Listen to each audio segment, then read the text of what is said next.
With Maddog Merv. Sorry that we are late. We are late because it took me a while to get my coffee brewed. That and pretty much everything this morning has just been I don't know, getting in my way and slowing me down. Uh, it's funny how some mornings are like that. You get up maybe late or something, um, and it takes extra time in the shower or takes extra time to get dressed because you can't find the right shirt or whatever. Um, so I get mornings like that all the time. But welcome to Morning Coffee with Maddog Merv. Today I have a special treat with my coffee. They don't slide all over the place, and that is some Krispy Kreme donuts. Pumpkin spice. And why pumpkin spice? Well, because it is that time of year. We'll talk about that time of year in just a moment. But first, a shout out.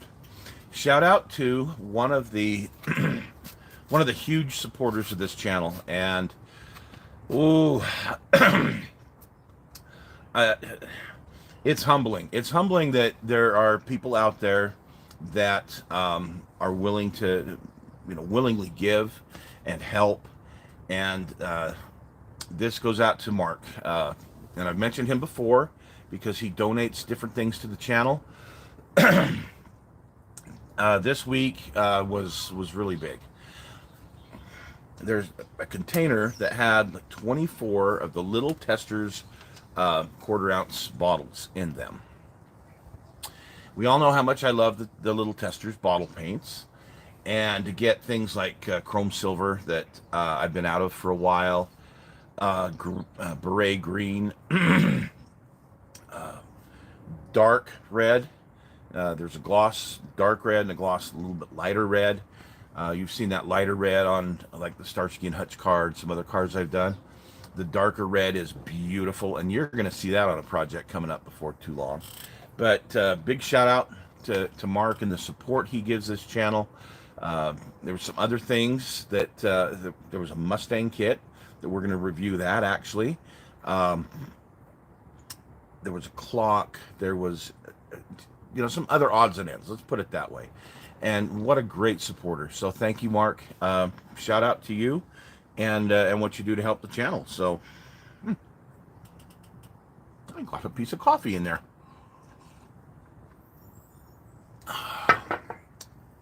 That's better than good this morning. I'm trying to get the glare off here, but it's tough with the. it's tough. Let's put it that way. Here, I'm going to try to adjust my parasol just a little bit. 1 minute while I do this. I was really expecting this morning to have. There we go. That might be a little better. I was expecting this morning that we would have rain because the weather liar said that this weekend was going to be stormy. We were going to have a big front move in. We were going to go from mid 90s a couple days ago to the low 70s for a high tomorrow. We'll see what that turns out to be. Today was supposed to be rainy pretty much all day.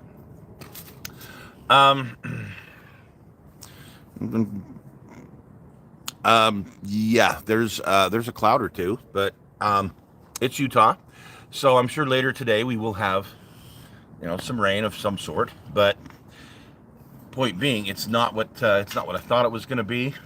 Thought it was going to be a real soaker, so I'm still going to have to water the lawn. So thank you, Utah weather liars, for the great job you do in predicting the unpredictable weather here in Utah. So last week on the channel we did part number 2 of that Willys build. For those who've ever built that little Willys kit, you know what I'm talking about. There are some car kits that I don't know, somebody who designed them was a sadist, obviously. The masochistic tendencies to engineer kits that way. Oh my! I don't know how we did it as kids when we used the tube glue and left the chrome parts on. I don't know how we ever assembled those. I know I built that thing at least once, and the more I think about it, I think I built it twice. And as an adult, when I strip the chrome down and re-chrome the things I want chromed and have better glues and better fillers and all that, it was still a dog. It was still hard to build. It was still hard to put together. Um, Honestly, I don't think the suspension is completely straight in it. I finally gave up after several gluings and trying to get everything lined up perfectly. You won't notice, but I sure did, and it was it was a dog of a kit. Does it look okay? Yeah, it looks okay. The paint job turned out all right. We will do a part 3 someday. When I say someday, I want to detail that awesome 427 engine in there, and I want to show you how I do it. I haven't done that yet.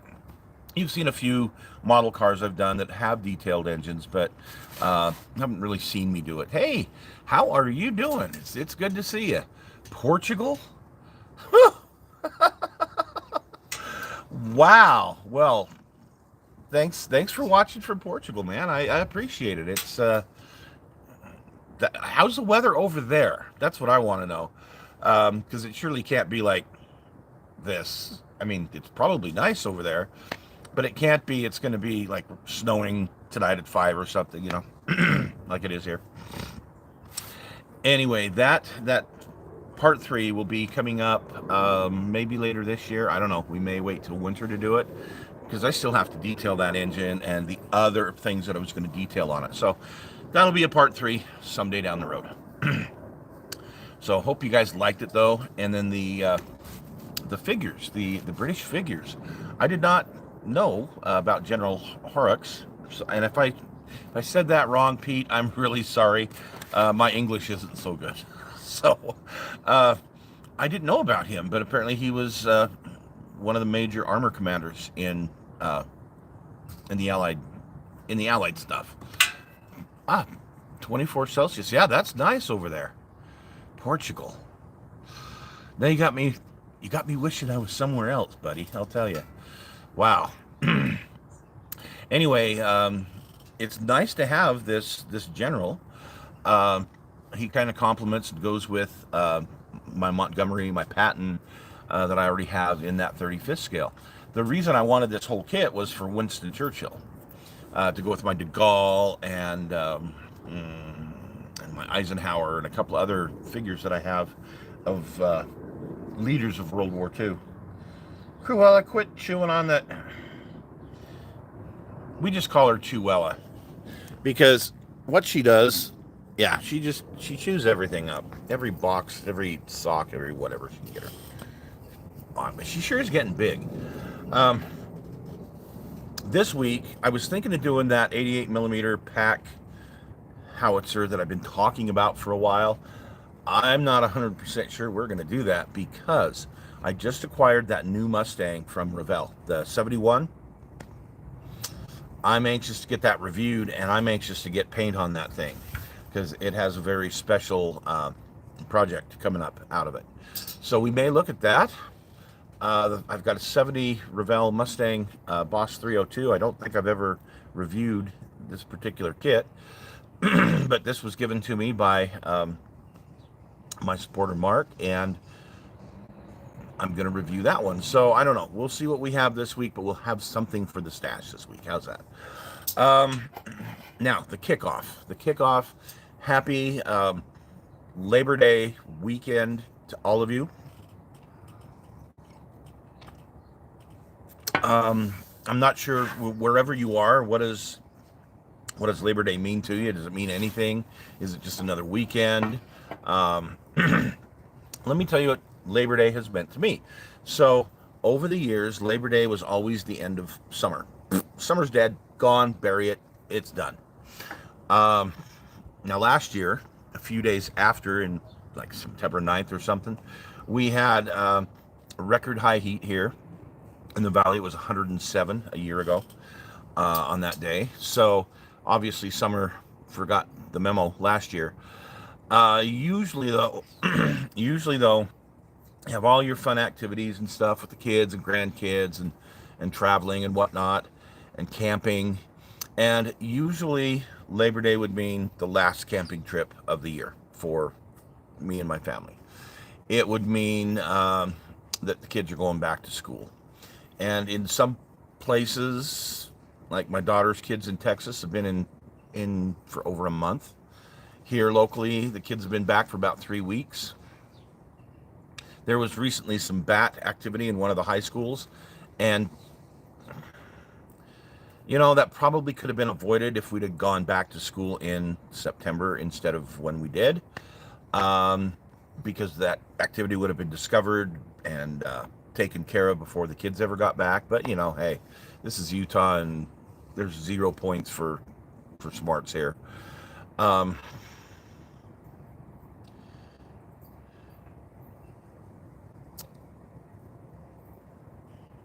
yeah, thanks, man. I am going to actually today. Today I'm going to a family barbecue. So, sorry, I'll finish my I'll finish my Labor Day rant. So Labor Day has always been the end of school, the beginning of fall, or in my case, the beginning of Halloween season. Now, Halloween for me is, we all know, it's not a day, and it certainly isn't the month of October. So for many people, October is kind of Halloween month. For me, it's a season, and it's the kickoff to a very busy time when I'm putting together um, my stuff for my Halloween display, whichever that's going to be. So I've been working on it for about a week already, but it's the official kickoff this weekend. Now, the other thing about Labor Day is we always get together for a family barbecue. If we are in the hills and the mountains, we do it there. If we're here, we do it at one of the houses. And today we're going to go to my one son Thomas, um, his wife's family. Everybody's in town. That's where we're going to go. They're good friends of our family as well, and we're going to have a wonderful. Oh man, I'm looking forward to the food already, because these folks cook really well. So anyway, got a family barbecue today going on, and then tomorrow is another tradition. I go over to my buddy Mark Miller. He and I went to high school together. I'd say we grew up together, but neither of us ever really grew up. Um, but we went to high school together, and Mark and I, he went into the military. I stayed home, started a family, and so we lost touch for, I don't know, 8 years or so. Once he got back from the military, uh, he and I had a good relationship with his grandparents, and I every once in a while stop by, say hi to his grandmother. My youngest daughter is named after his grandmother, um, type of thing. I mean, just wonderful, wonderful people they were. And one day I'm working at Douglas Models, and Mark comes walking in, walking in the place, and we just picked up where we left off. Uh, and he's been a pretty incredible friend. I gotta admit. And every Labor Day, the U.S. Nationals for drag racing happens in Indianapolis. That happens over this weekend, and they televise part of it. So for many years now, I'll go over there. We'll have breakfast. He'll make breakfast on his Blackstone, and then we'll watch the drag races. We'll watch the finals of the drag races. So that's what tomorrow is has in store so far. Hopefully nothing else, but that's the plan for tomorrow. So that's what Labor Day is for me. It's a great weekend to be able to do this kind of stuff. Um, yeah, spending that time with family and with friends, and eating well. Um, I've been using my Blackstone like crazy. Yesterday morning, as a matter of fact, had a grandson who was over. Um, Sausage, scrambled eggs, sourdough bread that I toasted here, um, hash browns, orange juice. Wonderful! Just for me, a wonderful breakfast. And my youngest daughter, who was gonna head out to work, came out and joined us. So we had a wonderful breakfast out here on the veranda, as I call it. Enjoyed some good company and some good food. So yeah, that's the one thing, guys, about life that I wish I could go back and change. I wish I could live more in the moment and enjoy the moment of what I'm doing, instead of I was always looking forward, or I was always rushing. Back in the days when I was younger. And I'll tell you, it's nice every once in a while to take a moment. I have these beautiful trumpeter vines. I can't show you because they're hidden by the house right now.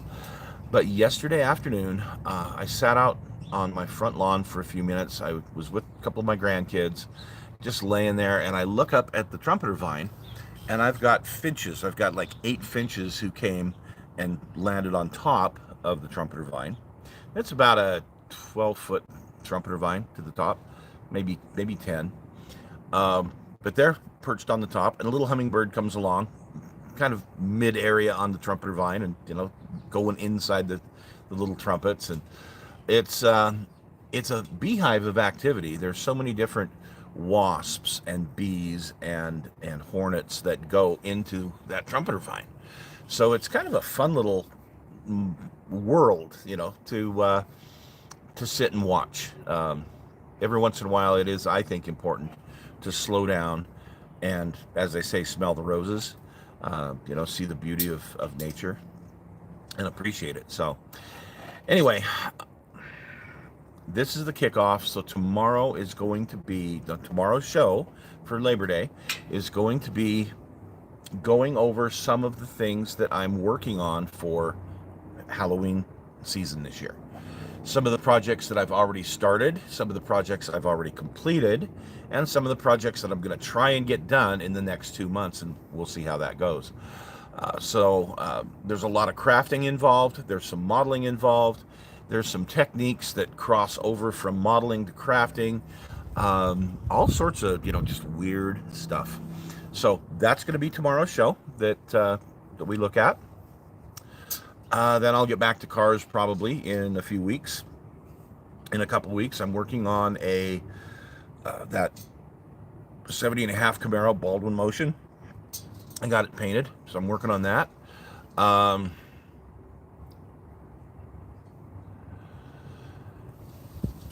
It is something that I'm going to be working on probably for the next few weeks. So we'll have maybe a couple of shows on that.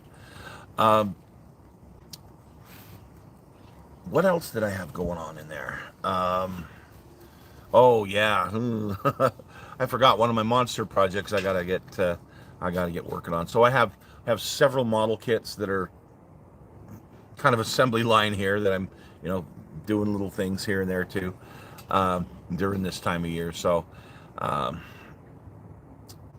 have patience with me because I'm a very busy man right now here in the doghouse. So let's see, coming up on the channels, I think we covered that we're going to look at probably that Mustang, one of the Mustangs, probably that 71 for the kit hoarder stash this week. So what else did I have for you guys? I think that was about it. Wherever you are, I'm really hoping that you, even though whether you have Labor Day, where you are or not, I hope that you are taking time today, and if you can tomorrow, take time tomorrow, slow down, just enjoy the ride for a minute. This is definitely one of those holidays that reminds me it's time to slow down and enjoy the ride for just a minute. The weather starts to change here, starts getting cool. I appreciate that, MP. I thank you. The channel is growing. We're up to around 3,000 subscribers right now. I could grow it faster if I would just settle down and look at one thing, and whatever that one thing is, whether it's car models, whether it's tank models, whether it's, I could look at the analytics and go, okay, what is the most viewed thing here? What is the, I could do junkyard videos, which is getting more and more difficult because I've kind of moved away from that part of my life. But I could do that. We could do travel videos. We could do, Utah history. We could do school history, all that kind of stuff. So there's many different things I could do on the channel. But when I first put this together, the one thing, and I knew that going in, I knew that if I wanted to make money and have all these thousands of subscribers and all that stuff, that I would need to have one, just like one genre. But being true to who I was, that wasn't gonna cut it. And my good friend and supporter, Ricardo, who kind of helped me in the very beginning get this thing pushed through, he said, look, I like the stories that you tell. Whenever we would drive around for work, we would drive to certain places, and I would tell him a little bit of the history, what's going on in the city there, or I'd tell him, I would tell the stories of things. And he says, I really like the way that you do that. He says, I think that people will find that interesting. Okay, well, so we'll put some of that in there. My world is really model building. I mean, you guys know what I do, right? Planes, armor, and World War II vehicles. Cool. And see, that's the thing. Sticking with one, genre, so to speak, you should do really well. Just a general modeling channel should do really well. And if I would have just stuck with just a general modeling channel, maybe things, number-wise would have been better. But that just wasn't who I was. I wanted to pretty much live my life and bring you along for the ride. And if I'm going somewhere, let's go somewhere and look at this. Let's talk about the history of it. If I'm gonna go cook something, let's show you what we're cooking and why we're doing it this way. And oh, by the way, too bad you're not here because man, it's delicious. Here's how I model. Here's my opinion of some of the model kits that are out there, and you'll get the honest opinion. You won't get some people that they've got great numbers, but some corporation has given them kits ahead of time so that they can build it up and tell the people how great these kits are so that we can send you more freebies. No, I don't care about that stuff. Hello, little hummingbird. I don't care about that stuff. What I care about is you folks and bringing you folks the honest, at least my honest opinion, from my experiences. And in the modeling world, I have a few experiences. So that's why we do things the way we do things around here. And, numbers aren't everything. And I hope that whoever does watch this crazy array of videos that I've got, I hope they get something out of it. That's what it's really all about.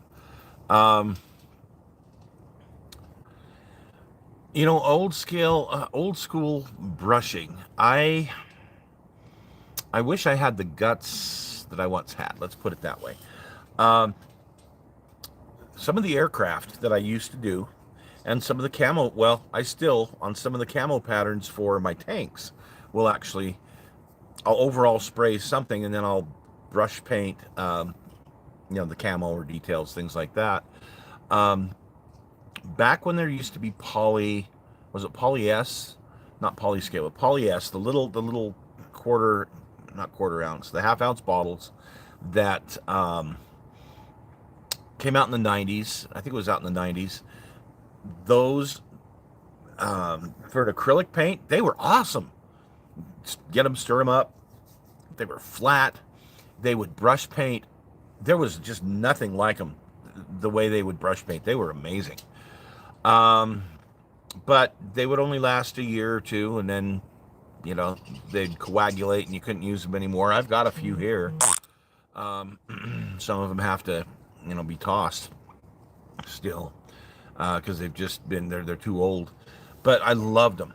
They were great paints to brush with.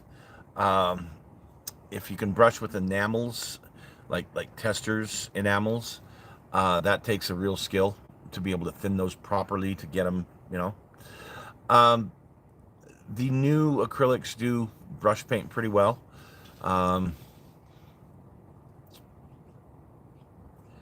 yeah, oh, yeah, enamels are definitely it definitely takes a skill to brush paint those. The uh, the new acrylics, some of them brush paint better than others. Some of them are great for like brushing on figures, and some of them just don't brush paint worth a dang. Tamiya used to be one of those that you'd get like once. Hey man, good. It's good to see you, Idaho. It's good to see you, man. Um, you you would brush paint like one stroke with a Tamiya paint, it'd look good. You'd go to again, and it just would screw up. Since then, they've come out with some additives you can put with your Tamiya paint, like that Tamiya lacquer thinner works really good. Um,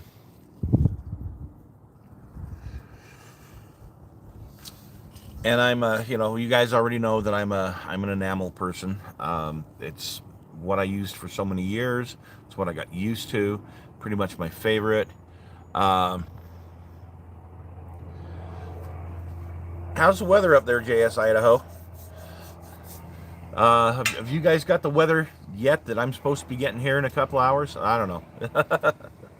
um, I just know it's beautiful right now. It's in the 60s, either upper 60s or lower 70s right now, and it's just absolutely gorgeous where I am.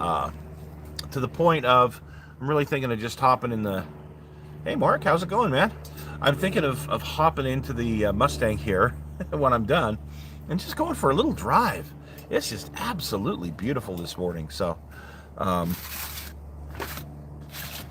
I'm gonna have to get into my pumpkin spice donuts here in a moment, guys. These are, if you haven't had these, they're expensive. They're like $2 a flippin' donut, but they're really good. Um, yeah, I know I shouldn't be doing donuts, but oh well. Um,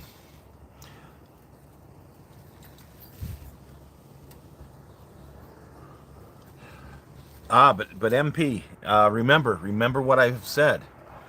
I use lacquer thinner as a reducer. So I don't have. I guess I have some. I don't even know what it's called. Uh, oh, hey Jeremy. Oh, you're in Magna. Oh, okay. So yeah, you're just down the road. You're just down the road a little bit here. So yeah, it is a beautiful morning. Um, you can use lacquer thinner in those enamel paints. I'm gonna put my parasol back up here, guys. So if you watch enough of my videos, you'll see that one of the things I use a lot of is lacquer thinner. Ah! Hi, Cruella. Going up. Okay. Hi, kiddo. Hi, Pop. Come here. Come here, Pop. You silly dog. Now the parasol's up. Okay. Um, so the little Testors bottle paints, the Testors military paints, the Model Masters, or their gloss paints, whatever it is. And just so you know, I have like one Humbrol, so we're not going to include Humbrol in this because it's not something that I normally do. Oh, sorry, man. um,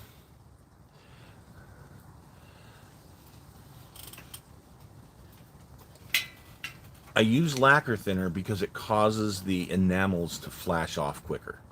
So let's say you guys remember the little bottle paints. That's always what I go back to. And you go back and you start, brushing with those, and it takes forever to dry. Okay, takes several days for those enamels to dry. If you'll use a little bit of lacquer thinner instead of whatever other, reducer, uh, it will, yes, it'll flash off a lot quicker. It'll dry a lot quicker. You can brush with it. Just be careful you're not brushing over something else, because that lacquer thinner, remember, if you're brushing over another color, it'll just rip that from underneath and mix, and it'll be terrible. But particularly if you're spraying, it works really good. Um, okay. I don't haven't used the AKs because the AK paints that I use are the acrylics for figures and whatnot. Other than that, I haven't had real great success. I love the colors, just not great success with them. Um, and they work okay for brush painting figures for me, but on some of the larger projects like tanks, armor, things like that. Um, anyway, I digress. Uh, I wanted to go. Sorry, guys. Uh, um, There we go. Um,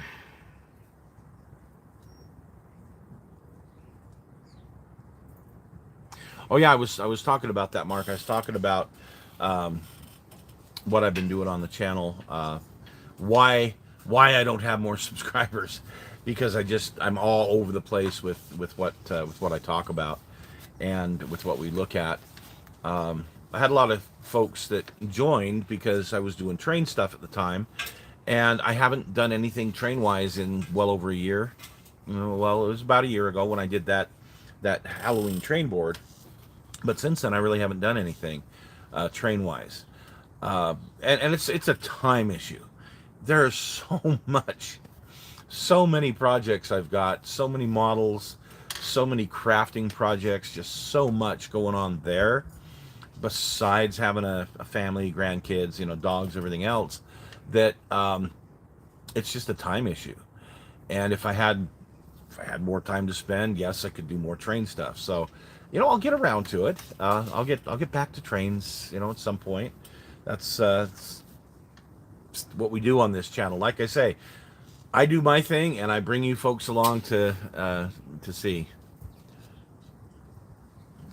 Oh, wet palette for acrylics. That's good that you mentioned that.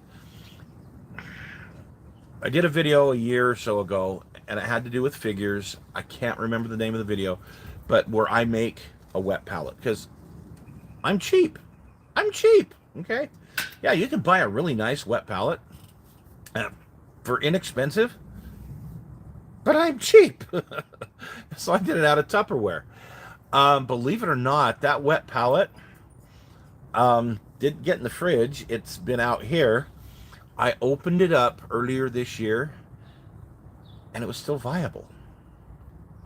No, true, there was getting to be a little funky um,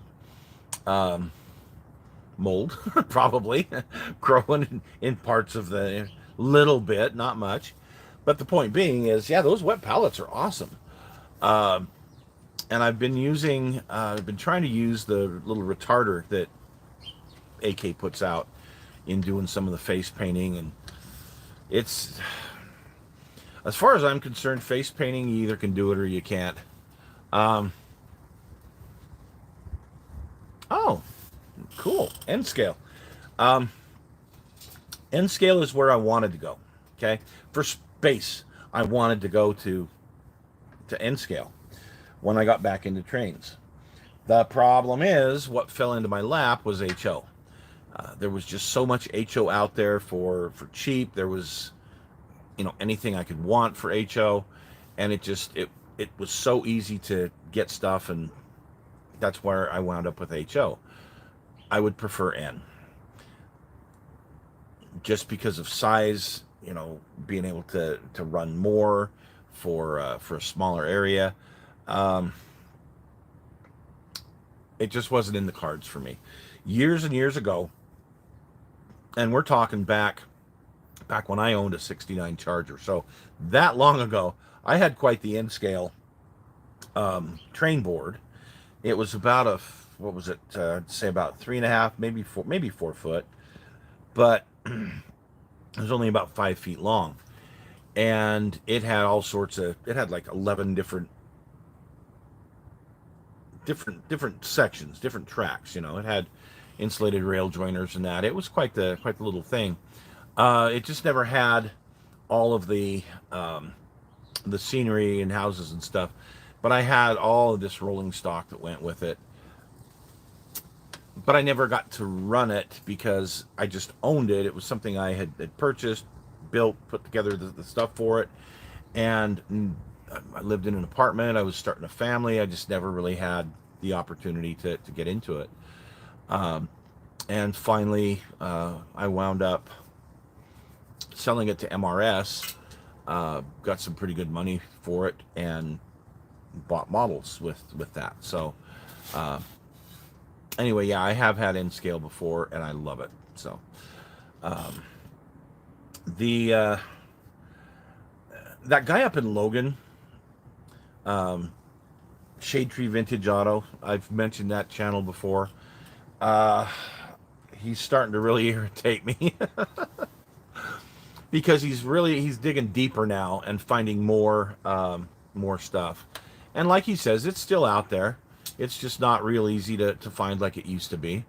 But especially if you have connections in that world, in the car world, like if you just hop in your car and you go for a ride, you're probably, if you're kind of an into tune car guy, you're going to see a few things. But you have to be part of the car world. Okay, there's a subculture of guys that get together, that talk, that go to car shows and talk and pass information along. You really need to be a part of that world and be connected to get the good information on, hey, there's a collection of blah blah blah, and he's getting older and he's going to be selling, and he's such a place. One of those guys locally, his name is Mo Hernandez. Now Mo is fighting cancer currently, and our thoughts and prayers go out to him. He's a warrior with it, let's put it that way. But Mo is very well known in the car culture here in Utah. In fact, there was a car show last week, and the big local promoter, JC Hackett, had gotten together with some people, and they knew that Mo was in need of some good transportation, reliable transportation, and they had gotten together and bought him a car and gave it to him at this car show. That's how well connected this dude is. Mo's got wonderful pictures. He's been taking pictures for like 50 years around here of junkyards and car shows and just anything car related. And he's a really cool guy, but he's real busy too. Those are the kind of people that you talk to, and they'll have inside information. He had information on a wrecking yard that's out west here, that the owner, having heart problems, was going to be moving out of state. The city was on his butt to get rid of his stuff. And Mo posted some pictures back in, I think it was December or January. And in some of those, sorry, gosh, I've got itchy face today. In some of those pictures was some Mustangs. I drove out there once in like April, and the water table was so high it was just impassable. Couldn't get out there. I ventured out a month or two ago. The road was open, but it still had the no trespassing sign, and I don't know, I'm one of those overly respectful people, and I didn't go in there.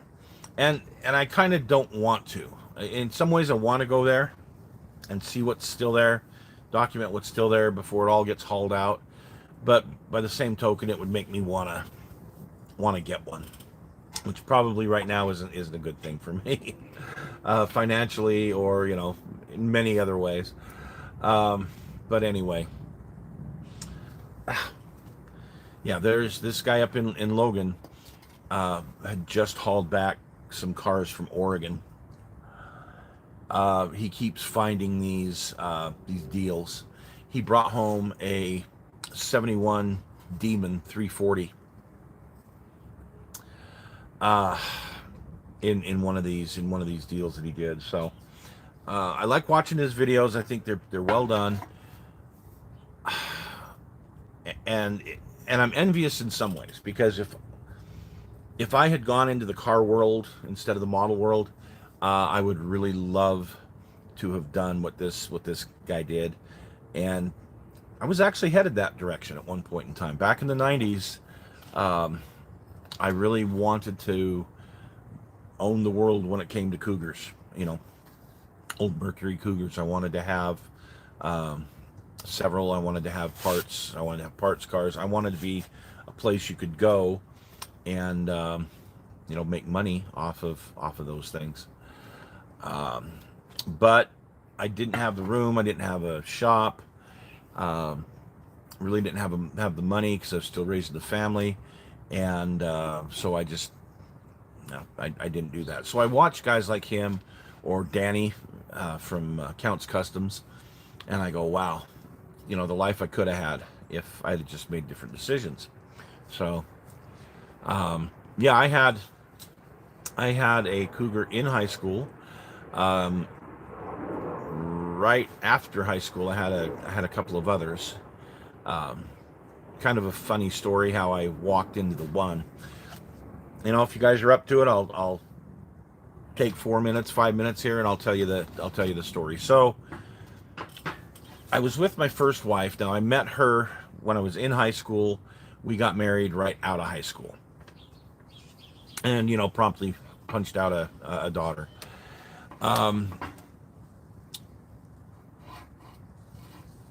My Cougar from high school was having issues, was having problems, and I needed some good, reliable transportation. I had a couple of different, like I had a 71 LTD 4-door, things like that, just to get by. But one day we were out driving, because that was the one thing we used to do for entertainment, was just go out for drives, because we could do that because gas was cheap back then. Anyway, we were out for a drive one day and went into a Ford dealership that I had done some business with in the past. Anyway, they had a Cougar sitting there on the lot, a '67 Cougar. Now, mind you, this is the early '80s, like '83, and it's white. It's got primer on it. It's got mag wheels on it, and it's for sale. And I'm like, okay, take it for a test drive. It doesn't have a lot of power, but it runs okay. It smokes a little bit. And I'm like, wow, how much? It was an XR7, which was neat. Had the wood grain dash and, the tack and all that stuff. Kind of a dark blue interior. How much? Can't remember the price, but it was doable. And because the way it worked out, I was able to finance a little bit of it. So I made a big down payment, and then I was able to finance a little bit more. Oh, I remember what it was. I traded in that LTD is what it is. I traded in the LTD, and anyway, I just had like 2 payments to make on it, was all. And it was mine. So I took it home. Really cool, jacked up in the back. I immediately painted some black stripes on the side of it and down the hood, and painted the top was kind of a primer gray. It was just ugly as hell. Had some rust in it. Went ahead and painted that black, and it was all of a sudden it was a pretty good looking car, and it got us around for a while. I did some research, and I found out, so it had extended shackles on it, which was a thing you did back then when the leaf springs would kind of start going. And the rear end was a 9-inch rear end, and I'm like, 9-inch rear end? I thought they only put those in big blocks. Finally, I bothered to check the VIN number. Sure enough, it was an S-code car, meaning originally it had a 394 barrel in it with the chrome dress-up package, and it was an automatic. Oh, well, what was in it was a 302 with an automatic, but the 302 had a burnt valve, so it was running on 7 cylinders, maybe even 6. We don't know for sure, but it ran, but not well. So about this time, a friend of mine from high school, Evan Banks, he had a beautiful red Mustang Fastback '67. He had picked up a GTA, a gold GTA, '67 GTA, that had been hit in the back end.